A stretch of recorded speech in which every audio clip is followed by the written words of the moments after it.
എല്ലാവർക്കും മാസ്റ്റർ അക്കാഡമിയുടെ മറ്റൊരു ഓൺലൈൻ ക്ലാസ്സിലേക്ക് സ്വാഗതം. നമ്മൾ ഇന്ന് പുതിയൊരു കോഴ്സ് ആരംഭിച്ചിരിക്കുകയാണ്. Finger print searcher. BSc ഫിസിക്സുകാർക്കും BSc കെമിസ്ട്രിക്കാർക്കും എഴുതാൻ സാധിക്കുന്ന ഫിംഗർ പ്രിന്റ് സെർച്ചർ. ഇപ്പോൾ നമ്മൾ ഡിസ്കസ് ചെയ്യാൻ പോകുന്നത് കഴിഞ്ഞ തവണ നടത്തിയ പരീക്ഷയുടെ കുറച്ച് ചോദ്യങ്ങളാണ്. മാത്രമല്ല ഫുൾ സിലബസ് ഉൾപ്പെടുത്തിയിട്ടുള്ള ഒരു കോഴ്സ് മാസ്റ്റർ അക്കാഡമി ആരംഭിച്ചിരിക്കുകയാണ്. ഈ കോഴ്സിൽ പങ്കെടുക്കാൻ താല്പര്യമുള്ളവർ എത്രയും പെട്ടെന്ന് ഈ നമ്പറിൽ ബന്ധപ്പെടുക. ഓക്കെ, നമുക്ക് ഒന്നാമത്തെ ക്വസ്റ്റിലേക്ക് പോകാം. Bond order of O2 minus ion is option 0, 1, 1.5, 2.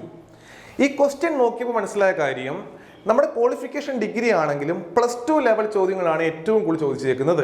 അപ്പോൾ +2 ലെവൽ ആദ്യം പഠിച്ച് മാറ്റിയിട്ട് നമുക്ക് എന്തിലേക്ക് പോകാം? ഡിഗ്രി ലെവലിലേക്ക് നമുക്ക് പോകാം.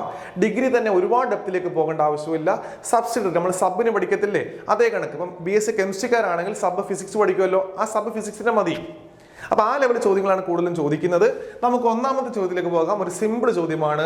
Bond order of O2 - 2 ion is dash. Okay ആണല്ലോ. ഇവിടെ 4 ഓപ്ഷനും ഉണ്ട്. നമുക്ക് എല്ലാവർക്കും അറിയാം ബോണ്ട് ഓർഡർ കണ്ടുപിടിക്കുന്ന ഇക്വേഷൻ അല്ലേ? ബോണ്ട് ഓർഡർ കാണാൻ നിങ്ങൾക്ക് എല്ലാവർക്കും അറിയാം, കെമിസ്ട്രി പഠിച്ചവർക്ക് എല്ലാവർക്കും അറിയാം. ½ × NB - NA. എന്താണ് ½ × NB - NA. NB എന്താ? Number of electrons in bonding molecular orbital. NA എന്താ? Number of electrons present in antibonding molecular orbital. ശരിയാണല്ലോ. അങ്ങനെയാണ് നമുക്ക് ബോണ്ട് ഓർഡർ കാണുന്നത്. ഇനി NBയും NAയും കാണുന്നത് എങ്ങനെ? നമ്മൾ MO വരയ്ക്കണം, ശരിയല്ലേ? ഇലക്ട്രോണിക് കോൺഫിഗറേഷൻ വരയ്ക്കണം. NAയും NBയും കണ്ടുപിടിക്കണം. ആ വാല്യൂസ് ഇവിടെ കൊടുത്തിട്ട് വേണം കണ്ടുപിടിക്കാൻ. PSc പരീക്ഷയാണ്, നമുക്ക് സമയമില്ല, എളുപ്പത്തിൽ ചെയ്യണം, ശരിയല്ലേ? അതിന് ചെയ്യേണ്ട വഴി ഞാൻ പറഞ്ഞു തരാം. ആദ്യം കണ്ടത് എത്ര ഇലക്ട്രോൺ ഉണ്ട് O2 - 2 നോക്കണം. നമുക്ക് ഇതേ കണക്കാണ് നമ്മൾ +2 കുട്ടികളെ പഠിപ്പിക്കുന്നത്. ഇതേ കണക്കാ. ബോണ്ട് ഓർഡർ സമം എന്താ? ½ × NB - NA. ഇങ്ങനെയാണ് +2 കുട്ടികളെ പഠിപ്പിക്കുന്നത്. അവർ ചെയ്യുന്നത് ഇതേ കണക്കാണ്. പക്ഷേ ഇത് PSc പരീക്ഷയാണ്, നമുക്ക് 1 മിനിറ്റിൽ താഴെ നമുക്ക് ഉത്തരം കണ്ടെത്തണം. ആദ്യം ചെയ്യേണ്ട ഇത്രയേ ഉള്ളൂ. അവിടെ O2 - 2 എത്ര ഇലക്ട്രോൺസ് ഉണ്ടെന്ന് നോക്കണം. നമുക്കറിയാം ഓക്സിജൻ അറ്റോമിക് നമ്പർ എത്രയാണ്? 8 ആണ്. O2 നമ്മുടെ എത്ര ഇലക്ട്രോൺസ് ആയിട്ട് മാറും? അത് 16 ഇലക്ട്രോൺസ് ആയിട്ട് മാറും, ശരിയല്ലേ? മാത്രവുമല്ല -2 എന്ന അർത്ഥം എന്താണ്? 2 ഇലക്ട്രോൺ എക്സ്ട്രാ ഉണ്ടെന്നല്ലേ? അപ്പൊ എന്ത് വരും? 16ഉം 2ഉം എത്ര വരും? 18 ഇലക്ട്രോൺസ് വരും, ശരിയല്ലേ? ആണ്. അപ്പം O2-വിൽ ഓക്സിജൻ അറ്റോമിക് നമ്പർ 8, അപ്പൊ 8 ഇലക്ട്രോൺ ആണ്. O2 ആവുമ്പോൾ എത്രയാണ്? 16. -2 ആവുമ്പോൾ എന്താണ്? 2 ഇലക്ട്രോൺ അധികമുണ്ട്. എത്ര വരും? അപ്പം 18 ഇലക്ട്രോൺ വരും, ശരിയാണല്ലോ. അപ്പൊ നമ്മൾ എന്ത് ചെയ്തു? ടോട്ടൽ നമ്പർ ഓഫ് ഇലക്ട്രോൺ കിട്ടി. ടോട്ടൽ നമ്പർ ഓഫ് ഇലക്ട്രോൺസ് എത്രയാണത്? 18. ഓക്കെ ആണല്ലോ. അടുത്തത് ശ്രദ്ധിക്കണേ. ഓക്കെ, നമ്പർ ഓഫ് ഇലക്ട്രോൺസിനെയും ബോണ്ട് ഓർഡറിനെയും കണക്ട് ചെയ്യുന്ന ഒരു ടേബിൾ ഉണ്ട്. അത് കൃത്യമായി മനസ്സിലാക്കി വെച്ചേക്കുക. ഇവിടെ പഠിക്കാനുള്ള ടെക്നിക് ഉണ്ട്. ഇവിടെ നമ്പർ ഓഫ് ഇലക്ട്രോൺ 14 ആണെങ്കിൽ ബോണ്ട് ഓർഡർ 3 ആയിരിക്കും. എന്താണ്? നമ്പർ ഓഫ് ഇലക്ട്രോൺ എത്രയാണ്? 14 ആണെങ്കിൽ ബോണ്ട് ഓർഡർ എത്രയായിരിക്കും? 3 ആയിരിക്കും. ഇനി ഇലക്ട്രോണിന്റെ എണ്ണം കുറയുമ്പോഴും കൂടുമ്പോഴും ബോണ്ട് ഓർഡർ 0.5 വീതം എന്ത് ചെയ്യും? കുറഞ്ഞുകൊണ്ടേയിരിക്കും. നമുക്ക് നോക്കാം. ഇത് 13 ആകുമ്പോൾ ബോണ്ട് ഓർഡർ എന്ത് ചെയ്യും? ഇതിൽ നിന്ന് 0.5 കുറയും. എത്രയായിട്ട് മാറും? 2.5 ആയിട്ട് മാറും. 12 ആകുമ്പോഴോ വീണ്ടും 0.5 കുറയും, 2 ആയിട്ട് മാറും. വീണ്ടും കുറയുമ്പോഴോ എന്ത് ചെയ്യും? 1.5 ആയിട്ട് മാറും. കണ്ടോ? അപ്പൊ ഇലക്ട്രോണിന്റെ എണ്ണം കുറയും തോറും ബോണ്ട് ഓർഡർ 0.5 എന്ത് ചെയ്യും? കുറഞ്ഞു കുറഞ്ഞു വരും, ശരിയാണല്ലോ. അടുത്തത് ഇലക്ട്രോൺ എണ്ണം കൂടുമ്പോഴോ അപ്പോഴും എന്ത് സംഭവിക്കും? ഇത് 0.5 എന്ത് ചെയ്യും? കുറഞ്ഞു കുറഞ്ഞു വരും. എന്തായിട്ട് മാറും? 15 ആകുമ്പോഴോ 2.5, 16 ആകുമ്പോഴോ 2, 17 ആകുമ്പോഴോ 1.5, 18 ആകുമ്പോഴോ 1. അപ്പൊ ഇതാണ് നമ്പർ ഓഫ് ഇലക്ട്രോൺസിനെയും ബോണ്ട് ഓർഡറിനെയും കണക്ട് ചെയ്യുന്ന ടേബിൾ. ഇത് പഠിക്കാൻ വലിയ പാടൊന്നുമില്ല, ഇത് കൃത്യമായി മനസ്സിലാക്കിയാൽ മതി. എന്താണത്? ബോണ്ട് നമ്പർ ഓഫ് ഇലക്ട്രോൺ 14 വന്നാൽ എത്രയായിരിക്കും? ബോണ്ട് ഓർഡർ 3 ആയിരിക്കും, ശരിയാണല്ലോ. നമ്പർ ഓഫ് ഇലക്ട്രോൺ 14 വന്നാൽ എത്രയാ? ബോണ്ട് ഓർഡർ 3 ആയിരിക്കും. ഇനി ഇലക്ട്രോണിന്റെ എണ്ണം കൂടുമ്പോഴും കുറയുമ്പോഴും ബോണ്ട് ഓർഡർ എന്ത് ചെയ്യും? 0.5 വെച്ച് കുറയും. 0.5 വെച്ച് എന്ത് ചെയ്യും? കുറയും. നമുക്കിത് നോക്കാം. ഇവിടെ ക്വസ്റ്റ്യൻ എന്താണ്? Bond order of O2 - 2 ion is. O2 - 2ന്റെ ബോണ്ട് ഓർഡർ എത്രയാണ്? ഇവിടെ നമുക്ക് ടോട്ടൽ ഇലക്ട്രോൺ കിട്ടിയ എത്രയാണത്? 18 ആണ്. നമ്പർ ഓഫ് ഇലക്ട്രോൺ 18 വന്നാൽ എത്രയാണ് ബോണ്ട് ഓർഡർ? 1 അല്ലേ? അപ്പോൾ ഉത്തരം എത്രയാണ്? B option. ബി ഓപ്ഷൻ ഏതാണ്? 1. 1 is the right answer. Okay ആണല്ലോ? അപ്പൊ ഇത് മനസ്സിലായി വിശ്വസിക്കുന്നു. അപ്പം ചോദ്യം എന്താണ്? ബോണ്ട് ഓർഡർ കാണാനാണ് ചോദിച്ചേക്കുന്നത്. ബോണ്ട് ഓർഡർ കാണുന്ന ഇക്വേഷൻ എന്താണ്? Half into NB minus NA. ശരിയാണ്, അങ്ങനെയാണ് നമ്മൾ പഠിച്ചതും നമ്മൾ അങ്ങനെയാണ് പഠിപ്പിക്കുന്നതും. എന്നാൽ PSC പരീക്ഷയാണ്, നമുക്ക് സമയം കുറവാണ്, നമ്മൾ എന്ത് ചെയ്യണം? എളുപ്പത്തിൽ ചെയ്യണം. ഈ ടേബിൾ മനസ്സിലാക്കി വെച്ചേക്കുക. ബോണ്ട് ഓർഡറിനെയും നമ്പർ ഓഫ് ഇലക്ട്രോൺസിനെയും കണക്ട് ചെയ്യുന്ന ടേബിൾ മനസ്സിലാക്കി വെച്ചേക്കുക. നമ്പർ ഓഫ് ഇലക്ട്രോൺ 14 വന്നാൽ ബോണ്ട് ഓർഡർ 3. പിന്നീട് ഇലക്ട്രോണിന്റെ എണ്ണം കൂടുമ്പോഴും കുറയുമ്പോഴും എന്ത് ചെയ്യും? ബോണ്ട് ഓർഡർ 0.5 വെച്ച് ചേഞ്ച് ചെയ്തുകൊണ്ടേയിരിക്കും. ഇവിടെ നമ്പർ ഓഫ് ഇലക്ട്രോൺ 18 ആണ്. അപ്പൊ എത്രയായിരിക്കും ബോണ്ട് ഓർഡർ വരുന്നത്? 1. അപ്പൊ ഏതാണ്? B option is the right answer. Okay, bond ഓർഡറുമായി ബന്ധപ്പെട്ട മറ്റൊരു ചോദ്യത്തിലേക്ക് നമുക്ക് പോകാം. ചോദ്യം ഇതാണ്: the bond order of O2+ is same as in. അതായത് O2+നും താഴെ പറയുന്ന ഏത് സ്പീഷീസിനുമാണ് ഒരേ ബോണ്ട് ഓർഡർ ഉള്ളത്? എന്താണ് ചോദിച്ചത്? The bond order of O2+ is same as in. താഴെയുള്ള ഏതുമായിട്ടാണ് ബോണ്ട് ഓർഡർ സെയിം ആയിട്ടുള്ളത്? ഓക്കെ ആണല്ലോ? നമുക്കറിയാം ബോണ്ട് ഓർഡർ കാണുന്ന കാര്യങ്ങളൊക്കെ മുമ്പ് പറഞ്ഞതാണ്. ഇത് സിമ്പിൾ കണ്ടുപിടിക്കാം. ശ്രദ്ധിച്ചോളൂ.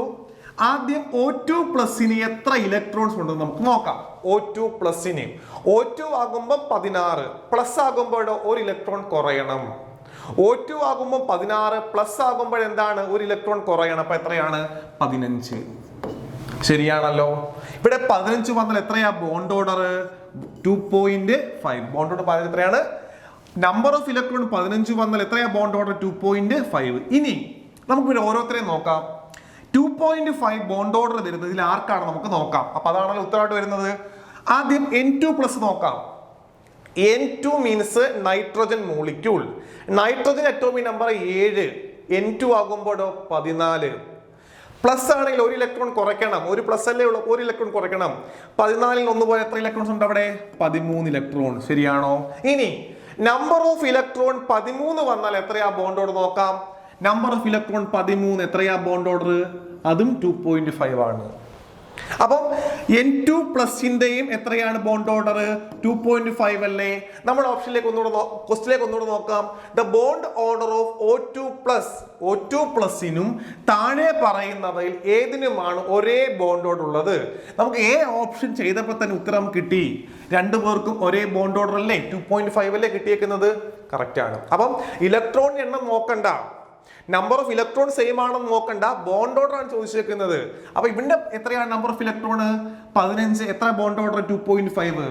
ഇവിടെ എത്രയാണ് നമ്പർ ഓഫ് ഇലക്ട്രോൺസ്? 13. അതിന്റെയും ബോണ്ട് ഓർഡർ എത്രയാണ്? 2.5. അപ്പൊ രണ്ടും സെയിം അല്ലേ? ആണ്. നമുക്ക് മറ്റൊരു നോക്കിയേക്കാം. എത്ര ഇലക്ട്രോൺ നോക്കാം. കാർബണിന് 6 ഇലക്ട്രോൺ ഉണ്ട്. ശരിയല്ലേ? നൈട്രജൻ എത്രയുണ്ട്? അറ്റോമിക് നമ്പർ 7 അല്ലേ? അപ്പൊ 7 ഇലക്ട്രോൺ ഉണ്ട്. മൈനസ് ആണല്ലോ, ഒരു ഇലക്ട്രോൺ അധികമുണ്ട്. ശരിയാണല്ലോ? കൂട്ടുമ്പോൾ എത്ര കിട്ടും? 14. 14 വന്ന എത്രയാ ബോണ്ട് ഓർഡർ? 3 ആണ്. ശരിയാണല്ലോ? ഇവന്റെ എത്രയാ? 2.5 അല്ലേ? അപ്പൊ 3 സെയിം അല്ലല്ലോ? അല്ല. കാർബണിന്റെ എത്രയാണ്? കാർബണിന്റെ 6, ഓക്സിജൻ എത്രയാണ്? 8, മൊത്തം എത്രയാണ്? 14. 14 എത്രയാ ബോണ്ട് ഓർഡർ? 3. ശരിയാണല്ലോ? അതുമല്ല. അപ്പൊ നോക്കാം, നൈട്രജൻ എത്രയാണ്? 7, ഓക്സിജൻ എത്രയാണ്? 8. ഇവിടെ ഒരു ഇലക്ട്രോൺ കുറയ്ക്കണം. ശരി, എന്താ കാര്യം? എന്താ? ഒരു പ്ലസ് അല്ലേ ഉള്ളത്, ഒരു ഇലക്ട്രോൺ. അപ്പൊ എന്ത് ചെയ്യണം? കുറയ്ക്കണം. 8 ഉം 7 എത്രയാണ്? 15. 15 എത്രയാണ്? 14. എത്രയാ ബോണ്ട് ഓർഡർ? ഒപ്പം 3. ശരിയാണോ? അപ്പൊ നമ്മുടെ ചോദ്യവും ഉത്തരവും നിങ്ങൾക്ക് മനസ്സിലായി വിശ്വസിക്കുന്നു. ചോദ്യം എന്താണ്? താഴെ പറയുന്ന ഏതുമായിട്ടാണ് ബോണ്ട് ഓർഡർ സെയിം ആകുന്നത്? O2+ന്റെ ബോണ്ട് ഓർഡർ 2.5 ആണ്. ഇതിന്റെ എത്രയാണ്? 2.5. Option A is the right answer. അപ്പൊ ഈ ടേബിൾ മനസ്സിലാക്കിയിട്ടുണ്ടെങ്കിൽ വളരെ എളുപ്പത്തിൽ നമുക്ക് എന്ത് ചെയ്യാൻ പറ്റും? ഈ ടൈപ്പ് ചോദ്യങ്ങൾ എഴുതാൻ സാധിക്കും. ഇനി മറ്റു ചോദ്യമുണ്ട്. O2+, O2-, O2 എന്താണ്? 2+, O2 ഒക്കെ തന്നിട്ട് ചോദിക്കും. ഇതിൽ ആർക്കാണ് ബോണ്ട് ഓർഡർ കൂടുതൽ ചോദിക്കും. നിങ്ങൾ എന്ത് ചെയ്താൽ മതി? നമ്പർ ഓഫ് ഇലക്ട്രോൺ മാത്രം കണ്ടുപിടിച്ചാൽ മതി. നമ്പർ ഓഫ് ഇലക്ട്രോൺ കണ്ടുപിടിക്കുമ്പോൾ എന്ത് കിട്ടും? ബോണ്ട് ഓർഡർ നമുക്ക് ഓട്ടോമാറ്റിക്കായിട്ട് അറിയാം. അത് വെച്ച് നമുക്ക് എന്ത് ചെയ്യാൻ പറ്റും? ഉത്തരത്തിലേക്ക് പോകാൻ സാധിക്കും.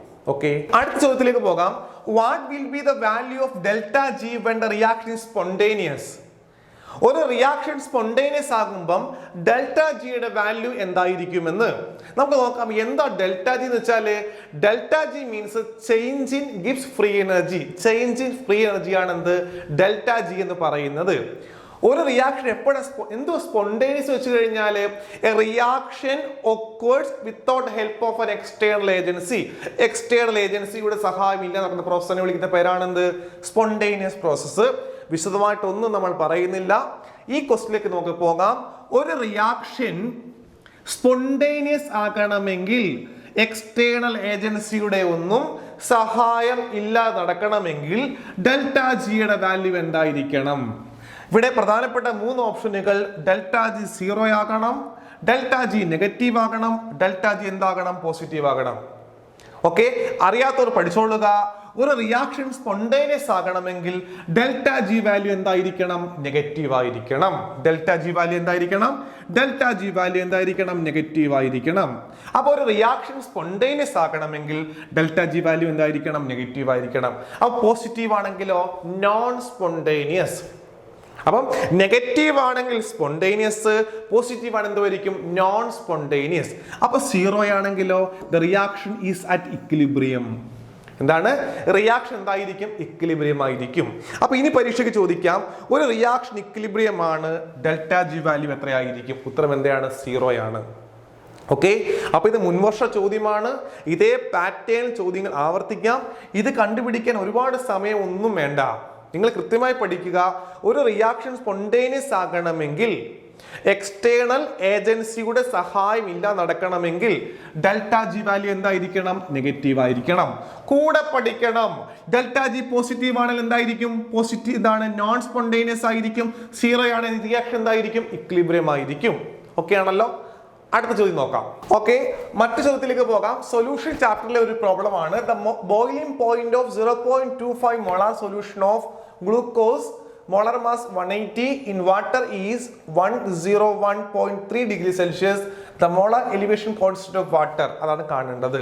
The molar elevation constant of water ആണ് കാണേണ്ടത്. ഇത്രേ ഉള്ളൂ. അതായത് ഗ്ലൂക്കോസ് വാട്ടർ, ഗ്ലൂക്കോസ് വെള്ളം, അതിന്റെ ബോയിലിംഗ് പോയിന്റ് 1.01 ഡിഗ്രി സെൽഷ്യസ് ആണ്. ഗ്ലൂക്കോസ് വെള്ളത്തിന്റെ അല്ല, വാട്ടറിന്റെ അല്ല, ഗ്ലൂക്കോസ് വെള്ളം. എത്ര ഗ്ലൂക്കോസിന്റെ കോൺസെൻട്രേഷൻ എത്ര മോളാൽ? ഇതാണ് 0.25 മോളാൽ ആണ്. അപ്പൊ 0.25 മോളാൽ ഗ്ലൂക്കോസ് വെള്ളത്തിന്റെ ബോയിലിംഗ് പോയിന്റ് ഒരു പറഞ്ഞേക്കുന്നത് എത്രയാണ്? 101.3 ഡിഗ്രി സെൽഷ്യസ്. അങ്ങനെയാണെങ്കിൽ ഇതിന്റെ the molar elevation constant of water കണ്ടുപിടിക്കണം. ഓക്കെ, ഒരു പാടുമില്ല. ഒരു കൺസെപ്റ്റ് ഉണ്ട്.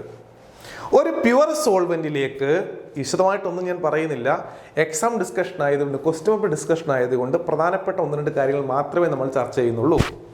ഒരു പ്യുവർ സോൾവെന്റ്, ഉദാഹരണം വെള്ളം, അതിലേക്ക് നമ്മൾ ഒരു നോൺ വോളട്ടൈൽ സൊല്യൂട്ട് ആഡ് ചെയ്താൽ, ഉദാഹരണം പഞ്ചസാര അല്ലെങ്കിൽ ഉപ്പ്, അതിന്റെ ബോയിലിംഗ് പോയിന്റ് കൂടും. ശരിയാണോ? ഇതിനെ വിളിക്കുന്ന പേരാണ് എലിവേഷൻ ഓഫ് ബോയിലിംഗ് പോയിന്റ്.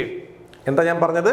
ഒരു പ്യുവർ സോൾവെന്റിലേക്ക്, വെള്ളത്തിലേക്ക് ഒരു നോൺ വോളട്ടൈൽ സൊല്യൂട്ട് ആഡ് ചെയ്താൽ, ഗ്ലൂക്കോസ് ആഡ് ചെയ്താൽ ബോയിലിംഗ് പോയിന്റ് കൂടും.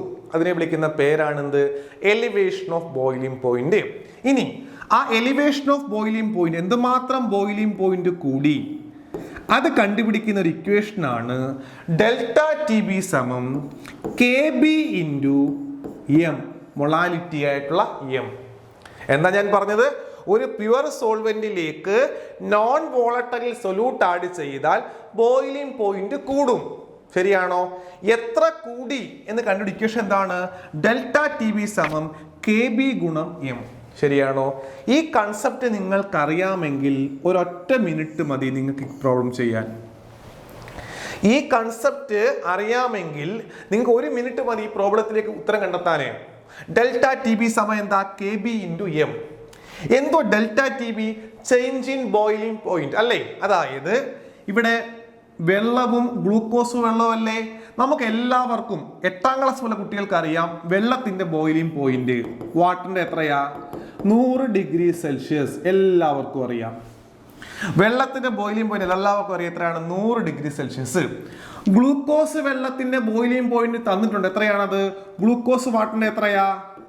101.3 ഡിഗ്രി സെൽഷ്യസ്. ശരിയാണല്ലോ? അപ്പൊ change in boiling point delta T B എത്രയായിരിക്കും? 101.3 മൈനസ് 100 എത്ര കിട്ടും? 1.3 ഡിഗ്രി സെൽഷ്യസ്. കണ്ടോ? ഡെൽറ്റ ടി ബി എന്താ? ചേഞ്ച് ഇൻ ബോയിലിംഗ് പോയിന്റ് അല്ലേ? ഇവിടെ സംഭവിക്കുന്നത് എന്താണ്? വെള്ളത്തിന്റെ ബോയിലിംഗ് പോയിന്റ് എത്രയാണ്? 100 ഡിഗ്രി സെൽഷ്യസ്. ഗ്ലൂക്കോസ് വെള്ളമാണ് എത്രയാണ്? തന്നിട്ടുണ്ട് എത്രയാണ്? 101.3. വ്യത്യാസം എത്രയാണ്? 1.3. ഓക്കെ ആണല്ലോ. നമുക്ക് കാണേണ്ട എന്താണ്? Molar elevation constant KB. അപ്പം KB എന്താണെന്ന് മനസ്സിലാക്കണം. എന്താ? മോളാർ എലിവേഷൻ കോൺസ്റ്റന്റ് ആണ്. ഇത് കെമിസ്ട്രിക്കാർക്ക് വേണ്ടി മാത്രം പഠിപ്പിക്കുകയല്ല, ഫിസിക്സ് പഠിച്ചവരുണ്ട്, അതേ കണക്ക് തന്നെ കെമിസ്ട്രി പഠിച്ച് കുറേ വർഷങ്ങളോളം വെറുതെ നിൽക്കുന്ന ആൾക്കാരുണ്ട്. അവർക്ക് പലപ്പോഴും പലതും അറിയാൻ വയ്യായിരിക്കും. അവർക്കൂടെ വേണ്ടിയാണ് ഇതെല്ലാം പറയുന്നത്. വിശദമായിട്ട് നമ്മുടെ ക്ലാസ്സുകളിൽ പഠിക്കാം. ഡിസ്കഷൻ ആയതുകൊണ്ടാണ് മെയിൻ പോയിന്റ്സ് മാത്രം നമ്മൾ പറയുന്നത്. ഡെൽറ്റ ടി ബി സമം KB ഗുണം M. Change in boiling temperature ആണ്, ബോയിലിംഗ് പോയിന്റ് ആണ് എന്ത്? നമ്മുടെ ഡെൽറ്റ ടി ബി എന്ന് പറയുന്നത് നമ്മൾ കണ്ടുപിടിച്ചു കഴിഞ്ഞു. KB ആണ് നമ്മുടെ ചോദ്യം. എന്താണത്? Molar elevation constant. എന്താണ്? മോളാർ എലിവേഷൻ കോൺസ്റ്റന്റ് KB ആണ് നമുക്ക് കാണേണ്ടത്. M എന്താണ്? മൊളാലിറ്റി ആണ്, അത് തന്നിട്ടുണ്ട് 0.25. ശരിയാണല്ലോ. KB കാണാമല്ലോ. നോക്കാം നമുക്ക്. ശ്രദ്ധിക്കാം. ഇവിടെ KB ഗുണം M സമം ഡെൽറ്റ ടി ബി എന്ന് കൊടുക്കാം. ഇവിടെ നമുക്ക് കാണേണ്ട KB അല്ലേ? മോളാർ എലിവേഷൻ കോൺസ്റ്റന്റ് അല്ലേ? KB സമയം എന്താണ്? Delta T B by M എന്ന് കൊടുക്കാം. ഡെൽറ്റ ടി ബിയുടെ വാല്യൂ ഇപ്പൊ കണ്ടുപിടിച്ചു. എത്രയാണ്? 1.3. മൊളാലിറ്റി എത്രയാണ്? തന്നിട്ടുണ്ട് 0.25. ഇത് നമ്മൾ ഡിവൈഡ് ചെയ്യുമ്പോൾ കിട്ടുന്ന ഉത്തരമാണ് 5.2 ഡിഗ്രി സെൽഷ്യസ്. എത്രയാണ്? 5.2 ഡിഗ്രി സെൽഷ്യസ്. അതാണ് നമ്മുടെ ഓപ്ഷൻ ബി. ഓക്കെ, ഇതൊരു വലിയ കണക്കാണ്.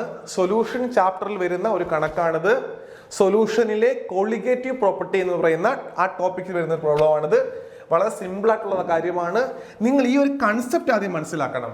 ഡെൽറ്റ ടി ബി സമം KB ഇൻറ്റു M. ആ കൺസെപ്റ്റ് മനസ്സിലാക്കി കഴിഞ്ഞ് ഇത് ചെയ്യാൻ ഒരു പാടുമില്ല. ഇവിടെ വെള്ളത്തിന്റെ ബോയിലിംഗ് പോയിന്റ് അറിയാം, 100 ഡിഗ്രി സെൽഷ്യസ് ആണ്. ഗ്ലൂക്കോസ് വെള്ളത്തിന് തന്നിട്ടുണ്ട് 101.3. വ്യത്യാസം എടുക്കുമ്പോൾ ഡെൽറ്റ ടി ബി കിട്ടും. എമ്മിന്റെ വാല്യൂ തന്നിട്ടുണ്ട്. ശരിയാണല്ലോ. KB കാണാൻ എന്ത് ചെയ്യണം? Delta T B by M. നമ്മൾ ചെയ്തു, ഉത്തരം കിട്ടി 5.2 ഡിഗ്രി സെൽഷ്യസ്. ഇതാണ് ഇതിന്റെ ഉത്തരം. അപ്പോൾ നമ്മൾ ഇന്നത്തെ ക്ലാസ്സിൽ പ്രധാനപ്പെട്ട കുറച്ച് കെമിസ്ട്രിയുമായി ബന്ധപ്പെട്ട ചോദ്യങ്ങളാണ് ഡിസ്കസ് ചെയ്തത്. ബാക്കി ചോദ്യങ്ങൾ നമുക്ക് അടുത്ത സെക്ഷനിൽ ഡിസ്കസ് ചെയ്യാം. ഇതേ കണക്ക് ഫിസിക്സിന്റെ ഉണ്ടായിരിക്കും. നമ്മൾ ഡിഗ്രി ലെവൽ ക്ലാസ്സുകൾ ഇതേ കണക്ക് ഇതേ രീതിയിൽ തന്നെ നമ്മൾ കൈകാര്യം ചെയ്യും. എന്തെങ്കിലും ഡൗട്ട് ഉണ്ടെങ്കിൽ നമുക്ക് എന്ത് ചെയ്യാം? ഫർദർ ക്ലാസ്സുകൾ ഡിസ്കസ് ചെയ്യാം. Okay, thank you.